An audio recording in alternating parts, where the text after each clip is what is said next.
Poor people's words. I don't know where I'm going, but if I just follow everyone else, I'll be right. No, you won't. Remember, only 1% of people becomes financially successful. You have to think differently. It's cheaper to do it myself. I'll get their information and then cut them out. I'll screw them down for a better deal. Your home is your most valuable asset. Debt is bad. I want to get top dollar rent. Money won't make you happy. Money's the root of all evil. Rent money is dead money. All of these expressions are wrong. All of these expressions go against creating wealth. Let's talk about each of them in turn. It's cheaper to do it myself. No, it's not. What do you do for a living? Maybe you're a plumber. Maybe you're a school teacher. Maybe you're a doctor or a nurse. Could I do your job better than you?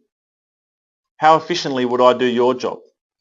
To say to someone that it's cheaper to do their job for them yourself, you're actually just kidding yourself, because a qualified, experienced person is going to come in and do that job very efficiently and very quickly.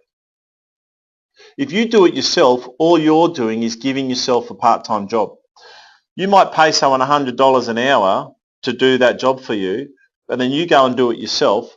Well, what are you doing? It's going to take you 3 times as long to do it to half the quality they can do it.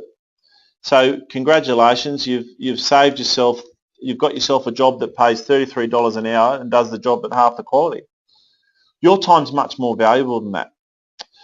You'll get the information, then cut them out. I've seen people do this. They go and get experts to help them, and then they use them and they grab the information and then they cut them out and they never talk to them again.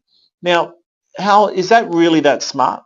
Because if you want to be wealthy, you need to have people looking out for you. If you want to be wealthy, you need people advising you, and you need people who are going to tell you about all the great opportunities and make sure things work. If you're the sort of person who just goes out there screwing people for their stuff and then trying to do it yourself, then those people aren't going to help you. And those people aren't going to continue to share with you what they know. You need to have friends. You need to have a team of people who are loyal to you and really want to see you succeed. I'll screw them down for a better deal. There is a saying in wealth creation, in the top 1%, always pay full price. Always pay full price. Now, that to a poor person or someone with a poor man's mentality, that sounds ridiculous. But listen to the wisdom. If I was paying you to do something for me, and I screwed you down, and I wanted to pay half of what you normally charge, would you want to work for me again? Would you do your best job for me? Would you look out for me? No, you wouldn't. And if you want to have a team of people looking out for you and you want to be truly successful, you pay full price. Your home is your most valuable asset. We talked about that. No, it's not. Your home will be a liability till the day you die. If you do not buy real assets that produce passive income, you will stay poor, even if you're mortgage-free on your home. Debt is bad. We talked about that. Top dollar rent. Many landlords want top dollar rent all the time and end up screwing themselves over. If you've got a tenant, you want to keep your rent $10 to $20 cheaper per week than everyone else. Because if you've got a tenant, they will stay. And if your property is vacant and there's only one person looking to rent, they'll rent yours because you offer the best value for money. Now, $20 a week lost money is only $1,040 a year. But if your property is renting for $400, $500, $600 a week, how many weeks of vacancy do you need before you've lost $1,000? You see, in the game of wealth creation, you need to understand all these mindsets. But when you're poor, you scrap for every dollar. When you're poor, you adopt a mindset of trying to get everything done as cheaply as possible because you need to. But you won't get wealthy if you don't jettison that attitude. Money won't make you happy. It's not true. You know, will going on a holiday make you happy? Will not having to work really hard make you happy? Will being able to pay for your own or your children or some loved one's health care and help them get to, rather than being in the waiting list in the public system, they can get private health care and get it done straight away. Would that make you happy? Would giving money to charity make you happy? Would not having to stress about how you're going to pay the next bill make you happy? Damn straight it will. Stop lying to yourself and stop saying these things to other people. Because if you say these things to yourself and you say these things to other people, you're doing them a disservice and you're doing yourself a disservice. You don't have to be mega rich, but you do need to have more money than you need. You need money to put a roof over your head. You need money to put food on the table and pay for the electricity. You need money to pursue your hobbies, and you need money for your retirement. But in addition to all of that, you need a contingency fund.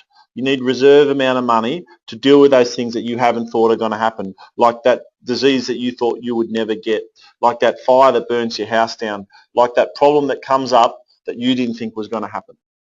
Okay, money's the root of all evil. No, it's not. I'll tell you what money does. It amplifies what a person is. If you're an evil person and you get money, you'll be a greater evil. But if you're a good person and you get money, you'll be a greater good. You'll do good things with that money. You know, I've started a not-for-profit. I've started a boot camp for kids. I donate money to any cause that any of my friends are trying to raise money for. Okay? Money doesn't make you evil. Money makes you more of what you already are. And then rent money is dead money. Well, have you ever stopped to think about where your interest on your loan, on your mortgage goes? You're not paying that money into your own mortgage. That money's dead too. And sometimes it is in fact cheaper to rent your own home and buy investment properties elsewhere. And in fact, you may be much better off doing that, and many people are, and we talk about that later. Make sure you're not saying any of these expressions. If you still don't agree with some of what I've just said there, then you've still got some work to do. Just remember, you have to think like the minority. You have to think like the 1%. Hi there, I hope you enjoyed that. If you think someone else could benefit from that, make sure you share it with them. We'd really be grateful if you did that. And if you want to get into property investing, if you're serious about it, just send us a message. Let's have a strategy session. Let's go through it. We have clients all over Australia, in fact, all over the world. And we talk to our clients either in person or via Skype. Really easy to do. So don't hesitate, get in there. It's only $297 for a strategy session, and it's 100% guaranteed refundable if at the end of it you didn't feel it was worth your while. Cheers.